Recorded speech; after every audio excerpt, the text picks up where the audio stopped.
Hello students, in today's video lesson we are starting another topic of electromagnetism, that is torque on current carrying coil in a uniform magnetic field. We will try to find out uh, the total force acting on a rectangular coil placed in uniform magnetic field, and that rectangular coil is carrying some current in it. Okay, so let's get started. So first of all, we are drawing a rectangular coil PQRS. Okay, try to pay attention on the figure. देखो, एक rectangular coil को हम किस किस वे में बना सकते हैं। एक रेक्टेंगुलर कॉइल हम लोग इस तरीके से दिखा सकते हैं, ठीक है। एक रेक्टेंगुलर कॉइल है, उसको परपेंडिकुलर टू द बोर्ड दिखा सकते हैं, ठीक है। तो ये हो गई rectangular coil in the plane of board. अगर हम ऐसे शो कर देते हैं, मतलब जैसे मैंने अपने हाथ रख रखा है, तो वो हो जाएगा perpendicular to the plane of board है वो कॉइल। और अगर आप कॉइल को इस वे में रखना चाहते हो कि that coil makes an angle of theta degree with magnetic field, तो you will draw the coil in such a way. ऐसे आप कॉइल को क्या करोगे, ड्रॉ करोगे, ठीक है। तो आपने एक कॉइल ड्रॉ किया है, that coil is drawn in such a way that this coil is making an angle of theta degree with the magnetic field, ठीक है। तो ये कॉइल कैसे थीटा डिग्री का एंगल बना रहे हैं, तो हम बोलेंगे plane of the coil is making an angle of theta degree with magnetic field. उसका हम लोग शो करेंगे। कॉइल का नाम है आपके पास PQRS। PQRS आपके पास एक रेक्टेंगुलर कॉइल है। उस रेक्टेंगुलर कॉइल के ऊपर मैग्नेटिक फील्ड एक्ट हो रही है इस वे के अंदर। यहाँ मैग्नेटिक फील्ड भी ऐसे लग रही है, क्लियर है। यहाँ मैग्नेटिक फील्ड भी ऐसे लग रही है, और इन दोनों आर्म्स के ऊपर मैग्नेटिक फील्ड भी ऐसे एक्ट हो रही है, ठीक है। तो B से हम लोग मैग्नेटिक फील्ड को क्या कर रहे हैं, रिप्रेजेंट कर रहे हैं। Okay, since magnetic field induction is a vector quantity, so magnetic field induction is making an angle of theta degree with the plane of the coil, ठीक है, coil के प्लेन के साथ, ठीक है। तो coil का प्लेन हो गया जिस वे में हमने coil को ड्रॉ कर रखा है। तो coil के प्लेन के साथ मैग्नेटिक फील्ड थीटा डिग्री के एंगल बना रही है, तो ये थीटा डिग्री के एंगल हो गया, ठीक है। Let current flowing in the rectangular coil is in anti clockwise direction. इस डायरेक्शन में करंट क्या कर रहा है, रेक्टेंगुलर कॉइल में फ्लो कर रहा है इन दिस वे। ऐसे करंट फ्लो कर रहा है रेक्टेंगुलर कॉइल के अंदर, ऐसे, क्लियर। तो हमने अब तक जो बेसिक प्रिंसिपल सीखा है वो यही सीखा है कि जब भी कोई एक single linear current carrying conductor magnetic field में रखा होता है, तो मैग्नेटिक फील्ड उस करंट कैरिंग कंडक्टर के ऊपर ILB साइन थीटा फोर्स लगाती है, ठीक है। तो उसी रिदम के ऊपर बेस्ड हम लोग क्या कर देते हैं, ऐसे ही इस रेक्टेंगुलर कॉइल को आपने बना दिया। रेक्टेंगुलर कॉइल मैग्नेटिक फील्ड के साथ थीटा डिग्री का एंगल बना रही है।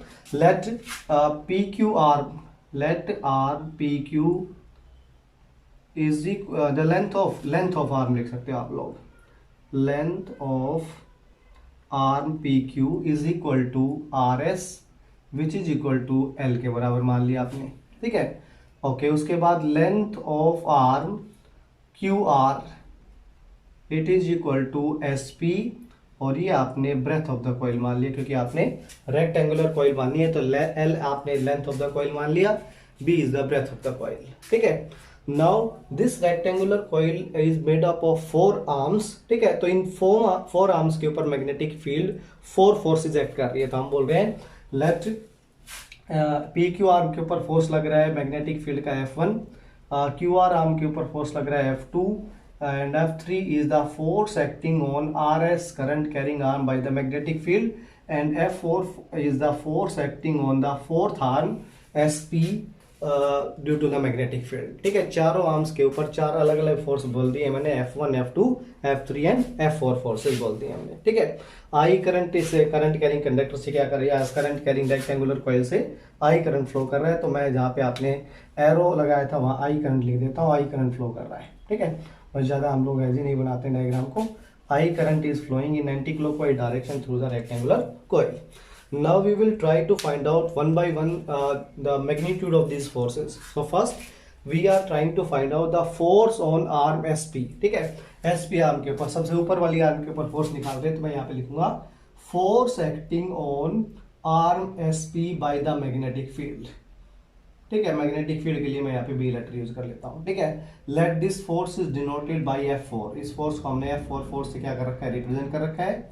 और कोई भी current carrying linear conductor magnetic field में रखा होता है, तो उसके ऊपर फोर्स लगाता है I, मैग्नेटिक फील्ड उस करंट कैरिंग लीनियर कंडक्टर में फोर्स लगाती है ILB साइन थीटा। ये सिंपल फोर्स का फॉर्मूला होता है, इसको हम लोग मैनिपुलेट कर देंगे कैसे लगेगा। देखो सबसे पहले एसपी आर्म के अंदर करंट फ्लो कर रहा है आई करंट, क्योंकि हर एक आर्म के अंदर सेम करंट फ्लो कर रहा है, तो आई करंट फ्लो कर रहा है। ठीक है, उसके बाद है लेंथ ऑफ एसपी आर्म। ठीक है, तो एसपी आर्म की लेंथ हमने यहाँ पे कंसीडर की थी, length of SP arm is considered at B, B ले रखी आपने। ठीक है, B is the magnitude of magnetic field. लेकिन यहाँ पे ये जो थीटा एंगल आता है, ये थीटा एंगल किसके बीच में आता है? This theta angle is between the current carrying linear conductor या current carrying vector and magnetic field. ठीक है, तो आप लोग इस टर्म को ढंग से समझना।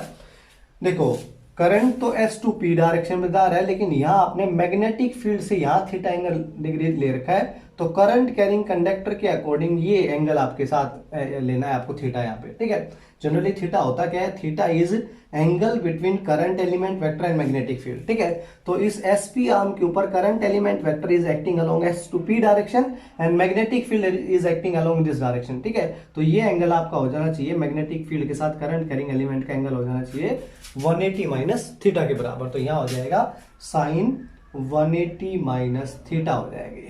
ठीक है, this is the force acting on SP arm due to the magnetic field. और ये फोर्स कितने के बराबर हो जाएगा? This force would be equal to I as it is, B as it is, capital B as it is, और sine 180 minus theta sine theta के बराबर ही हो जाएगा आपके पास। ठीक है, तो sine 180 minus theta becomes sine theta. ये फर्स्ट फोर्स बन गया आपके पास। ठीक है, ये हो गया force acting on fourth arm SP. ठीक है, इस फोर्स की डायरेक्शन और निकाल लेते हैं हम लोग साथ साथ। इस फोर्स की डायरेक्शन निकालने के लिए हम लोग Fleming left hand rule use करेंगे। ठीक है, उसके अकॉर्डिंग करंट है वो मेरी तरफ है। ठीक है, करंट मेरी तरफ हो गया, क्लियर है, और वाई उसके अंदर मैग्नेटिक फील्ड है वो इस डायरेक्शन में लग रही है। ठीक है, करंट वाली उंगली मैंने अपनी तरफ घुमा दी, मैग्नेटिक फील्ड इधर है, तो force acting would be vertically upward. ये फोर्स लगेगा वर्टिकली अपवर्ड डायरेक्शन में। तो इस फोर्स की डायरेक्शन में दिखा देता हूं इस तरीके से, या इस डायरेक्शन में दिखा देता हूं F4 फोर्स को। ठीक है, तो हम लिख देंगे this force would be acting in the plane of board and vertically upward, vertically upwards. ठीक है, ये फोर्स वर्टिकली अपवर्ड्स लगेगा। ये क्लियर है। नेक्स्ट हम लोग डिस्कस कर रहे हैं फोर्स एक्टिंग ऑन, नेक्स्ट है हमारे पास force acting on Q R arm. ठीक है, क्यू आर आर्म के ऊपर कितना फोर्स लग रहा है बाय द मैग्नेटिक फील्ड, तो मैंने यहाँ पे बी नोट कर दिया। Let's this force be equivalent to F2, इस फोर्स को हमने F2 मान रखा है, तो F2 फोर्स हो जाएगा। इस पे फॉर्मूला लगाएंगे भाई, I is the amount of current flowing through the Q R arm. ठीक है, okay, B is the breadth और length of the Q R arm. Okay, capital B is the magnetic field induction acting on QR arm, and sin theta be the angle between current carrying current element vector with the magnetic field। तो यहाँ current element vector भी इसी direction में है, magnetic field भी, तो ये generally angle theta लिया जाएगा। and the direction of this force would be given again by the Fleming left hand rule। उसके अकॉर्डिंग मैग्नेटिक फील्ड इस डायरेक्शन में, करंट कैरिंग कंडक्टर के साथ मैग्नेटिक फील्ड लटवी से थीटा डिग्री का एंगल बना रहा है, तो आप इस क्यू आर आर्म के अंदर करंट मान लेते हैं perpendicular to the board inward. ठीक है, तो मैग्नेटिक फील्ड इस डायरेक्शन में हो जाएगा, तो ये हो गया आपके पास कैसे? वर्टिकली डाउनवर्ड डायरेक्शन में। इस एसपी आर्म में आपने करंट मान लिया था perpendicular to the board outward. ठीक है, तो perpendicular to the board outward माना था, तो कैमरे की तरफ तो डायरेक्शन क्या हो गया आपके पास? डायरेक्शन ऑफ करंट होगी, फर्स्ट फिंगर होगी मैग्नेटिक फील्ड को, तो थंब आपका अपवर्ड डायरेक्शन में हो गया था। ठीक है, अब क्यू आर आर्म के अंदर आपने करंट मानना है perpendicular to the board inward, तो आप इस फिंगर को ऐसे घुमा देते, देखो आपका मिडल फिंगर जा रही है perpendicular to the board inward, first finger आपकी एजिटी जिस डायरेक्शन में मैग्नेटिक फील्ड है, तो टॉर्क इसके ऊपर फोर्स हो जाएगा वर्टिकली डाउनवर्ड डायरेक्शन में। ठीक है, एक इंपॉर्टेंट बात क्या है कि ये F4 फोर्स के वर्टिकली अपोजिट लगेगा, ये वाला फोर्स जो हम लोग F2 बता रहे हैं, तो F2 फोर्स यहाँ कहीं एक्ट होगा और वर्टिकली डाउनवर्ड, तो यहाँ पे लिख देते हैं this F2 force would be acting on the Q R arm vertically downward लग रहा होगा। क्लियर है, वर्टिकली डाउनवर्ड्स लगेगा। ओके, अब आपके पास ये दोनों force, since these two F2 and F4 force are exactly same in magnitude, देखो ये दोनों फोर्स सेम है बिल्कुल मैग्नीट्यूड में, इसका मैग्नीट्यूड भी I B B sine theta के बराबर है, इसका मैग्नीट्यूड भी I B B sine theta के बराबर, ठीक है। And these two forces are acting on this rectangular current carrying coil in opposite direction, ठीक है। तो आप बोलोगे the net effect of F2 and F4 force acting on the rectangular current carrying arm placed in magnetic field would be cancel out. net effect क्या हो जाएगा इनका, cancel out हो जाएगा। तो हम बोलेंगे the resultant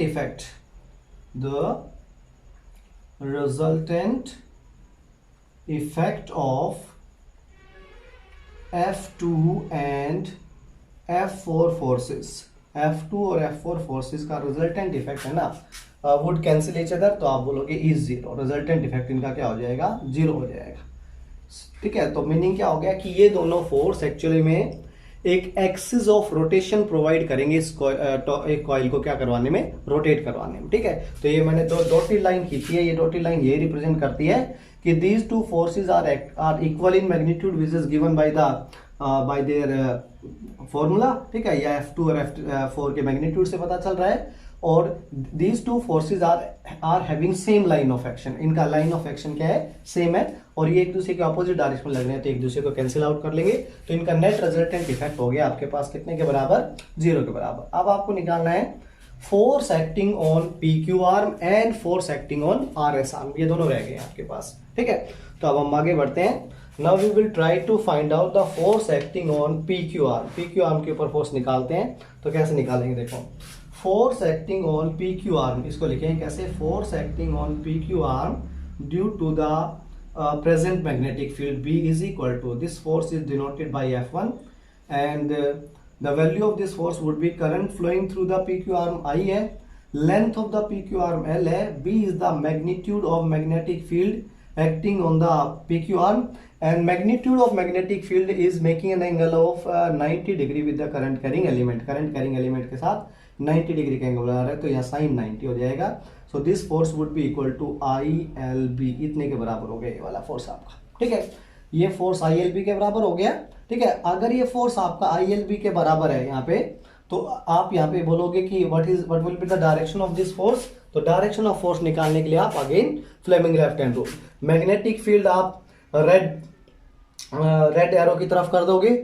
यहाँ आपने क्या मान रखा है, PQ आर्म के अंदर करंट डाउनवर्ड डायरेक्शन में है, तो ये F1 फोर्स की डायरेक्शन हो गया, ये perpendicular to the board outward, ठीक है। Perpendicular to the board outward force को हम लोग किससे रिप्रेजेंट करते हैं, तो perpendicular to the board outward force को हम एन सर्कल डॉट से रिप्रेजेंट करते हैं, ठीक है। तो this force would be acting perpendicularly upward, तो उसको मैंने एन सर्कल डॉट से रिप्रेजेंट कर दिया इसकी direction, okay. Again force acting on the rest of arm that is RS arm due to magnetic field, एक आर्म जो बच गई उसके ऊपर मैग्नेटिक फील्ड कितना फोर्स लगा रही होगी, that force is denoted by F3 and the value of this force would be given by current flowing through that arm, length of that arm, magnetic field acting on that arm and sine of the angle between current carrying element and magnetic field, that is again 90 degree. So the magnitude of this force will also be same as that of F1 force, but its direction would be reverse. देखो इसकी direction अलग होगी। इसकी direction बताने के लिए again आप लोग Fleming left hand rule use करोगे। यहाँ direction of magnetic field first finger देती है, यहाँ करंट की डायरेक्शन अपवर्ड डायरेक्शन में, तो आपका मैग्नेटिक फील्ड हो जाएगा perpendicular to the board inward, ठीक है। Perpendicular to the board inward हो जाएगा यहाँ पे फोर्स की डायरेक्शन। तो इसके साथ में लिख देता हूं एन सर्कल्ड क्रॉस रिप्रेजेंट करते हैं, ठीक है। These two forces F1 and F3 are again same in magnitude but they are not acting along the same of line of action, ठीक है। ये same line of action के along नहीं लग रहे हैं, that is why they would not cancel each other and they would provide the torque which is required to rotate the coil, ठीक है। कॉइल को रोटेट करने के अंदर जो फोर्स की रिक्वायरमेंट है, टॉर्क, रोटेशनल फोर्स की रिक्वायरमेंट है, वो टॉर्क ये दोनों फोर्सेस को क्या करेंगे, प्रोवाइड करेंगे, ठीक है। तो उस टॉर्क को, ये बात ध्यान रखना है, F1 और F3 फोर्स एक दूसरे को कैंसिल इसलिए नहीं कर रहे हैं क्योंकि these two forces are same in, although these forces are same in magnitude but their direction is opposite and their line of action is different, ठीक है। वो लाइन ऑफ एक्शन कैसे डिफरेंट है ये मैं बताऊंगा आपको आगे। मैं एक छोटा सा डायग्राम बनाऊंगा, उसके अंदर हम बताएंगे कि कैसे पता चलेगा लाइन ऑफ एक्शन इनकी अलग अलग है, ठीक है। चलो अब हम निकालते हैं F1 और F3 फोर्स मिलके इस रेक्टेंगुलर कॉइल के ऊपर क्या लगाते हैं, एक टॉर्क लगाते हैं, ठीक है। तो टॉर्क को फाइंड आउट करते हैं। तो नेक्स्ट हम बोल रहे हैं torque acting on the rectangular coil due to F1 and F3 forces, ठीक है। तो टॉर्क हम लोग टाउ से रिप्रेजेंट करते हैं। टॉर्क कैसे निकाला जाता है? The formula for torque would be either force F1 और F3 में से कोई भी एक फोर्स ले लेंगे into perpendicular distance between these two forces, इन दोनों फोर्सेस के बीच में परपेंडिकुलर डिस्टेंस। तो इधर फोर्स तो हो ही जाएगी, इनमें से कोई भी एक फोर्स लेंगे तो IL भी एक फोर्स बन जाएगा आपका, ठीक है, इनटू परपेंडिकुलर डिस्टेंस को फाइंड आउट करने के लिए हम लोग क्या ले रहे हैं, देखो जो आपकी SP आर्म थी ना, इसको मैं बाहर निकाल लेता हूँ एक डायग्राम बनाने के लिए। SP आर्म ऐसे है देखो, ठीक है, तो यहाँ आपका S पॉइंट है, यहाँ आपका P पॉइंट, क्लियर है। इस SP आर्म के ऊपर, इस SP आर्म में करंट ऐसे फ्लो कर रहा है and this SP arm is making an angle of theta degree with magnetic field, magnetic field के साथ थीटा डिग्री का क्या बना रहा है, एंगल बना रहा है, क्लियर है। ओके, अब सुनना क्या है, अब सुना कि इस SP आर्म के ऊपर कैसे फोर्स लग रहा है। तो देखो अगर मैं F3 फोर्स को, although F3 force is perpendicular to the board inward, ठीक है, इस इधर वाली आर्म से, इधर जैसे इधर एक आर्म से इसकी आप बोल सकते हो RS आर्म हो गई ये, और ये हो गई QP आर्म, ठीक है, क्योंकि ये P पॉइंट आ गया। इन दोनों आर्म्स के ऊपर, एक इधर वाली आर्म के ऊपर आप बोल रहे हो RS आर्म के ऊपर तो फोर्स लग रहा है F3 फोर्स, वो लग रहा है perpendicular to the board inward, और PQ आर्म के ऊपर फोर्स लग रहा है perpendicular to the board outward. तो इन दोनों को दिखाने के लिए मैं perpendicular to the board inward direction को तो ऊपर की डायरेक्शन में शो कर देता हूं F3 फोर्स, और perpendicular to the board outward direction है ना, उसको मैं शो कर देता हूं वर्टिकली बिलो डायरेक्शन के अंदर, तो F1 हो गया, देखो, ठीक है, इस बात को समझना ढंग से, ठीक है। अब ये दोनों फोर्स सेम मैग्नीट्यूड के हैं, आपने शो कर दिया IL भी मैग्नीट्यूड के हैं, दोनों की डायरेक्शन अपोजिट है, एक perpendicular to the board inward है, एक perpendicular to the board outward है। लेकिन क्वेश्चन ये है कि ये दोनों फोर्स लाइन ऑफ एक्शन कैसे अलग है, क्योंकि हमने बताया था एक बार पहले भी कि जब भी लाइन ऑफ एक्शन चेक करना हो ना, तो किसी एक फोर्स को पीछे की तरफ हम लोग एक्सटेंड कर देते हैं। जब हम F1 फोर्स को पीछे की तरफ एक्सटेंड कर रहे हैं तो क्या कभी F3 के साथ मीट होगा? तो नहीं मिलेगा, नहीं मिलेगा। तो these two forces have different line of action, और अगर लाइन ऑफ एक्शन अलग अलग होती है दो फोर्सेस की, तो हम परपेंडिकुलर डिस्टेंस निकालने के लिए किसी भी एक पॉइंट से दूसरे एक्सटेंडेड लाइन के ऊपर परपेंडिकुलर ड्रॉ कर देते हैं, ठीक है। तो उसके अकॉर्डिंग अगर ये एंगल थीटा था तो ये भी क्या बन गया आपके पास, थीटा एंगल बन गया, ठीक है। यहाँ परपेंडिकुलर डिस्टेंस हो गई, लेट वी से SM, ठीक है, तो आपको यहाँ पे निकालनी है, मैं अलग से निकाल के दिखा देता हूँ। SM आपके पास परपेंडिकुलर डिस्टेंस है, और आपके पास SP आर्म ऑलरेडी गिवन है, SP आपके पास गिवन है breadth of the rectangular coil, ठीक है, breadth of the rectangular coil आपने B माना था, ठीक है। SM आपका परपेंडिकुलर डिस्टेंस हो गई, breadth of the rectangular coil हो गई आपके पास B, it is equal to, देखो इस ट्राइंगल के अंदर, इस राइट एंगल ट्राइंगल में SMP, इस ट्राइंगल के अंदर SM साइड बन रही है बेस ऑफ द ट्राइंगल, और SP साइड बन रही है हाइपोटेन्यूस, ठीक है। तो बेस ओवर हाइपोटेन्यूस हो गया आपके पास कौन सा, थीटा, कोस थीटा के बराबर। तो आपके पास perpendicular distance between the two F1 and F3 forces, ठीक है, F1 और F3 फोर्स के बीच में परपेंडिकुलर डिस्टेंस आ गया आपके पास B cos थीटा के बराबर। यही आपको चाहिए था टॉर्क को फाइंड आउट करने के लिए, ठीक है। तो आप IL भी आपने एज इट इज रखा था, परपेंडिकुलर डिस्टेंस की जगह आप लोग यहाँ पे लिख देते हो B cos theta, B cos theta यहाँ पे लिख दिया जाएगा, ठीक है। तो इस हिसाब से आपके पास torque acting on the coil आ जाएगा, ठीक है। इस हिसाब से net torque acting on the rectangular coil would be equal to I as it is, length and breadth of the rectangular coil would make area of the rectangular coil, ठीक है। B is the magnitude of magnetic field induction acting on the rectangular coil, clear है। और cos theta इनके बीच में angle आ जाएगा। If this rectangular coil has n number of turns, तो आप इसको किससे मल्टीप्लाई कर दोगे, n से मल्टीप्लाई कर दोगे।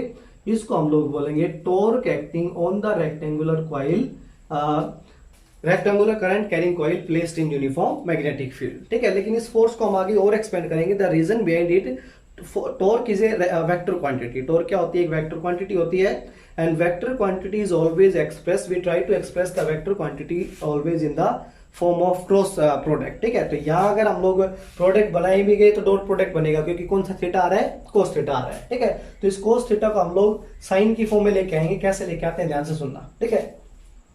ये जो आपने रेक्टेंगुलर कॉइल बनाई थी, ठीक है, इस रेक्टेंगुलर कॉइल के ऊपर अगर मैं क्या ड्रॉ कर देता हूं, लेट ए एरिया, यहाँ पे ए आपके पास एरिया है, और एरिया की डायरेक्शन दिखाने के लिए आपको पता है, आपने गॉसेस लॉ में भी पढ़ा था और इलेक्ट्रिक फ्लक्स में भी पढ़ा था कि to show the direction of area, और in physics we consider the area to be a vector quantity, and to represent the direction और to give the direction to the area vector we draw a perpendicular on that vector. उस vector के ऊपर हम लोग एक perpendicular draw करते हैं, and that perpendicular is always drawn in outward direction. ठीक है, तो ये जो आपके पास P Q R S rectangular coil थी, इसके ऊपर आपने एक नॉर्मल ड्रॉ कर दिया। ठीक है, वो नॉर्मल आपने क्या, ये एन मान लेते आपने नॉर्मल ड्रॉ कर दिया। ठीक है, this normal makes an angle of alpha degree with magnetic field. ध्यान से सुनना भाई। ठीक है, देखो magnetic field plane of the coil के साथ थीटा डिग्री का एंगल बना रही थी, और उस प्लेन ऑफ द कॉइल के ऊपर आपने परपेंडिकुलर ड्रॉ किया, एन नॉर्मल परपेंडिकुलर ड्रॉ कर दिया।